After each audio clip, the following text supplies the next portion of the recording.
Hey, my dad's retired now and works at the National Retirees Association. What? The National Retirees Association? Emery and Kara burst into laughter. There really are marriages for money, Kara exclaimed, patting Kevin on the shoulder. You were almost fooled. What? Am I being treated as a marriage scammer? I was so shocked, I couldn't find the words to respond. I'm Mary, 30 years old. Just an ordinary office worker. I met Kevin at the tennis club I attended, and after dating for 2 years, we've decided to get married. Kevin is 32, 2 years older than me.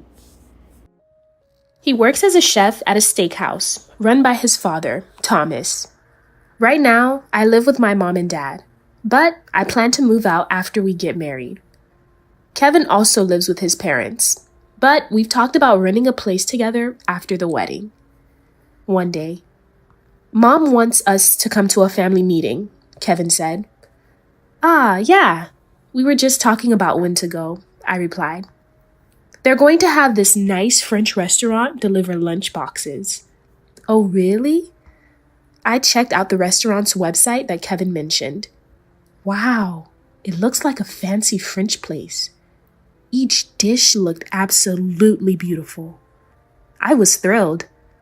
The day of the family meeting in town arrived. I was nervous, but getting married, I'm about to climb that staircase. I hope I make a good impression on his parents. I was in the midst of happiness. But little did I know, this was about to turn into a complete downfall. When we arrived at the house, Kevin greeted me at the entrance. It was a big mansion. Sorry, just come in for now, he said, leading me to the living room. There, I met an elderly woman, probably Kevin's mother, Emery, and a young woman about Kevin's age, maybe his sister, Kara. Hello, I nervously greeted, but they didn't smile back. So, this is Mary? They looked at me up and down with a disdainful gaze. I was a bit shaken by the atmosphere. Well, she's passable, I guess, Emery said. Her hair isn't some wild color. Her bag looks neat. And she's dressed in a proper suit. Acceptable. Kara sneered.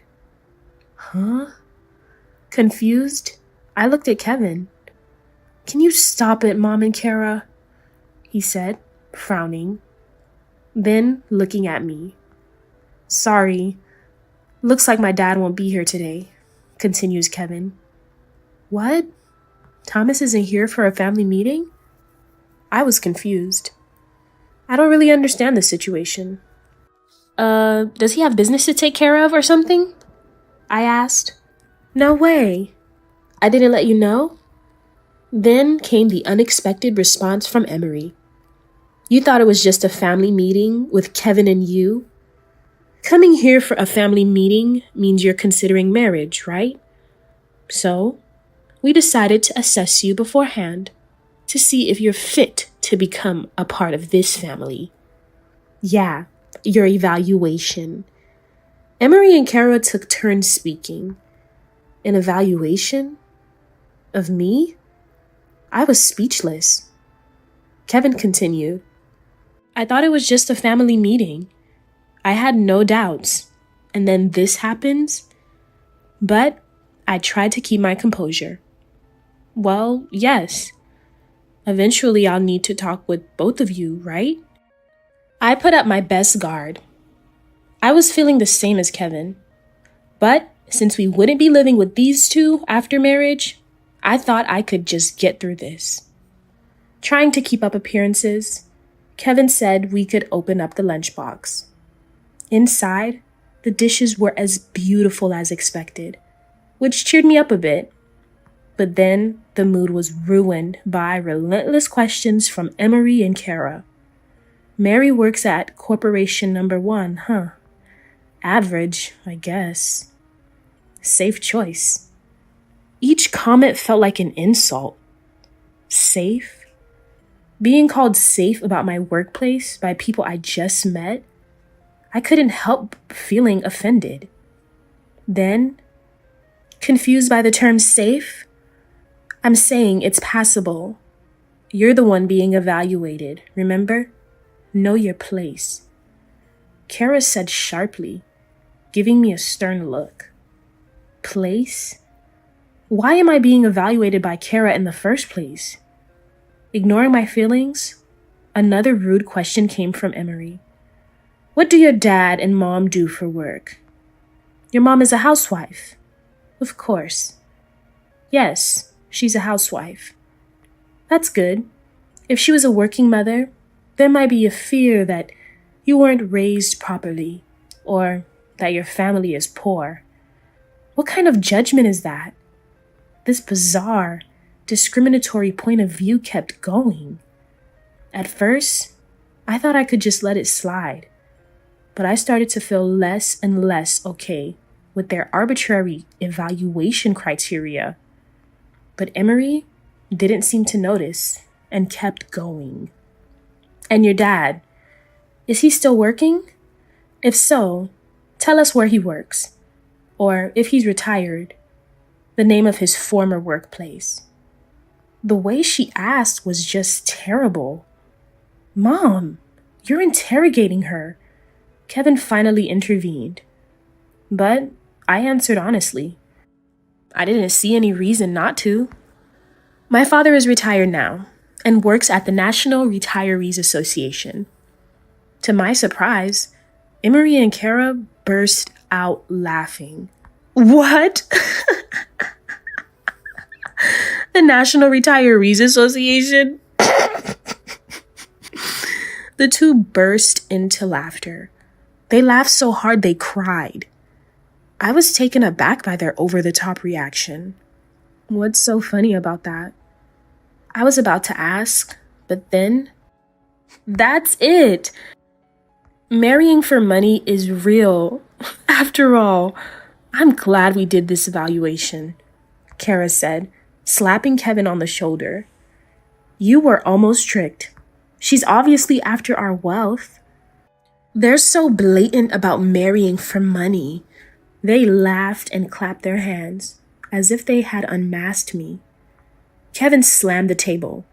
Enough, Mom and Kara, Kevin yelled. But I think my anger was even greater, as if I could cover it. Enough! I'm calling off the engagement, I said, grabbing my bag and standing up. What? You're angry now?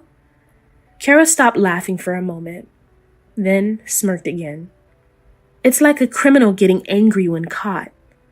Then Emery clapped her hands in agreement. Such a shallow woman. Even her emotions are shallow. I didn't look back or respond to them anymore. I knew I would never see these two again. Excuse me, I said, leaving Kevin's house without looking back or stopping. Wait! Kevin chased after me. Just wait on calling off the engagement. He caught up and grabbed my shoulder. As soon as I turned around, tears started to fall. I don't want to call it off either, but after being treated like that, I cried hard on the street, my tears staining the asphalt like raindrops. It's unbearable. They act like you're valuable only because you're the heir to a prestigious steakhouse. There are so many good things about you, Kevin. That's why I wanted to marry you. Yeah, I understand. Thank you, Mary, Kevin said, soothing my shoulder. Thank you. I'll make sure nothing like this ever happens again. Kevin was always so kind. After parting ways with Kevin, I drove home. But I didn't want to return feeling sad. Maybe I'll buy myself something to cheer myself up. I went to the mall, brought some shiny cosmetics and sweets, and decided to have a nice Italian meal to make up for the missed lunch because of that unpleasant mother-in-law and sister-in-law. Returning home around 7 p.m., I noticed the house was noisy. There were shouts coming from the living room. What's going on? Mom? I went to the living room to find out what was happening. And then... Wow. You came at the right time. Just got here, didn't you? My mom exclaimed as she rushed to the living room door. I looked into the living room over her shoulder. Then... Kevin? And there was Kevin. But not just Kevin. Why am I brought here? I don't understand. A woman's voice screamed. But her outcry was soon drowned out by a louder voice. Apologize to her right now.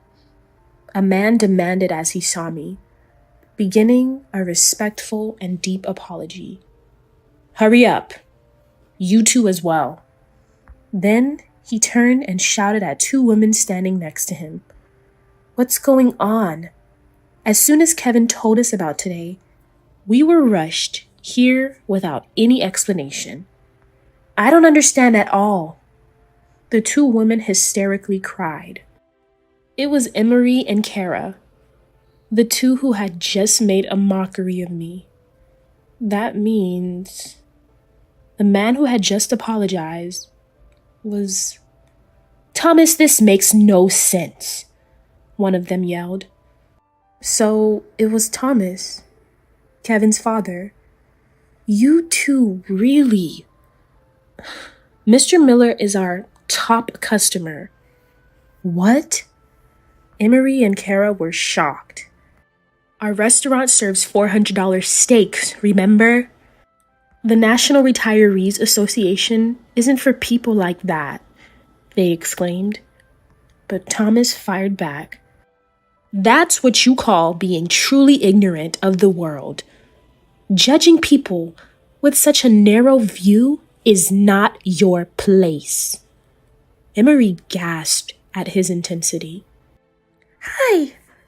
Emery makes a strange voice at the sword curtain. Listen, this man was a director at Big Ace Trading, a publicly listed company. Really? Emery and Kara's eyes widened. That publicly listed company? Emery asked in a strained voice. Of course. Thomas continued, trembling with anger. Our restaurant owes its success to customers like him. Introduced by Big Ace Trading. Huh? Kara and Emery both jump. Really? But the National Retirees Association... Before they could finish, my dad intervened. Yes, I work there now. So what? They bared their teeth again. Isn't that where poor people work till they die? We were deceived by Mary, they ranted. I only mentioned his current job because you asked, I retorted. Your narrow-mindedness is frightening. Judging and scoring people like that. My dad started to explain. I work for the National Association of Retired Persons. My father started talking. I've always worked at a company, even as a director at a publicly listed one. But after retiring, I wanted to meet different people and learn about their lives. I've met fortune tellers, piano teachers, people I never would have encountered in my corporate life. That's why I work at the National Retirees Association, to broaden my horizons. After his explanation, this must have been a good learning experience for you, Mary.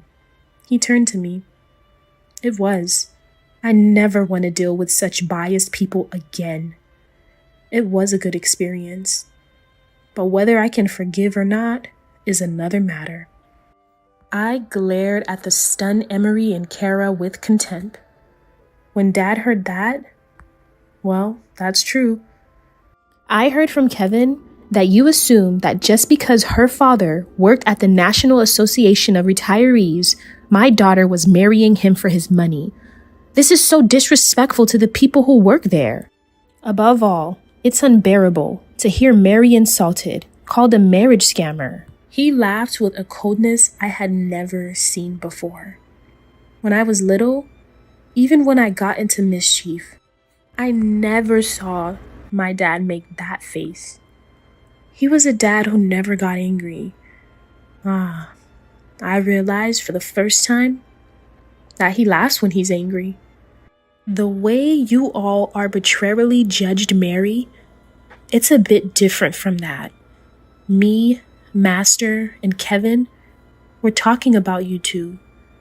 I know where Kara works. We were discussing it over steaks made by Master. What?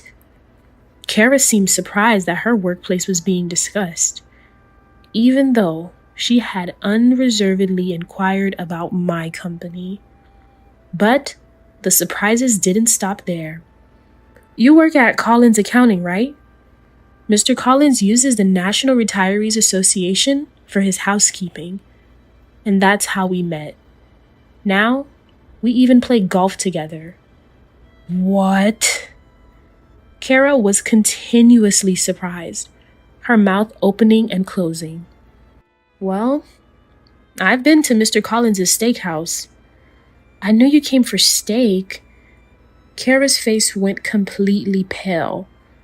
I realized for the first time that when a person's face turns blue, it actually looks almost black. And after hearing the whole story from Kevin, I guess Master hurried over here, even before Mary got home. I came back leisurely from shopping for cosmetics, eating out to heal a broken heart. Please forgive us. For the first time, Kara apologized herself. Until then, she had an air of, why should I? Emery too. Please forgive Kara. She began a deep apology again. And to think you can be compassionate towards your own daughter, but treat someone else's daughter like that? My mom spoke for the first time since we arrived. We've raised Mary with such care. To think of her as a gold digger. Such a family we would rather not have, she yelled in a trembling voice. Then took a deep breath and exhaled. But I'd like to say that. Mom turned to us. Kevin is a good person. He called us even before coming here. I felt like crying at my mom's kindness, despite having such a disrespectful family. She still distinguished Kevin. Thank you. Kevin expressed his gratitude. We will be happy, Kevin stated firmly, and Dad smiled warmly. A different smile from before. Then, please stop apologizing. We'll continue to visit Master's Steakhouse. I tasted Kevin's steak recently. He's skilled. It made me feel he was well raised. Dad reached out to shake Thomas's hand. Thomas shook it, then turned to Emery and Kara and said, we need to make amends for the rudeness to Mary and send off Kevin properly. You two should let go of the pride of an established high-end steakhouse. It's unnecessary for you. Then said, these two aren't worth making apologize anymore. I'll send them home. He led them away as they continued to beg for forgiveness. But their pleas fell on deaf ears. Master, no. Young Master, what would you recommend? Two customers entered the store. Today's recommendation is sirloin. Kevin smiled brightly. I went to confirm their order. Wow, beautiful and great steak? When a beauty brings you steak, it tastes even better. One customer laughed. Such a beauty? I don't think so. Blushing, I replied. Kevin and I eventually got married without issue. I quit my job to work at this steakhouse. Our customers are all nice people. Many praise Kevin's skills, calling him young master. Ultimately, Emery's divorce was inevitable. What she did to me was unforgivable. Kevin declared, "If it's Mary and Mom, I choose Mary." He'd choose Mary over his mother. Meanwhile, Kara resigned from her accounting firm after they learned of the situation and was cold-shouldered. Now, both of them have moved to another state, and we no longer see them. There, at the corner seat of the counter, eating steak with a smile, is my dad. Kevin's improved. The meat's delicious, and the cooking is exceptional. Dad enjoyed his steak. Thanks. Eat a lot. Steak is Dad's favorite after all. I've eaten enough. And I have work at the National Retirees Association tomorrow, so I'll head home now. Tomorrow, Dad will go to work. Looking forward to new encounters. As I did the billing, I felt happy seeing Dad so content. A father and daughter, seeing each other's happiness and warming each other's hearts. I thought, there's nothing happier than this.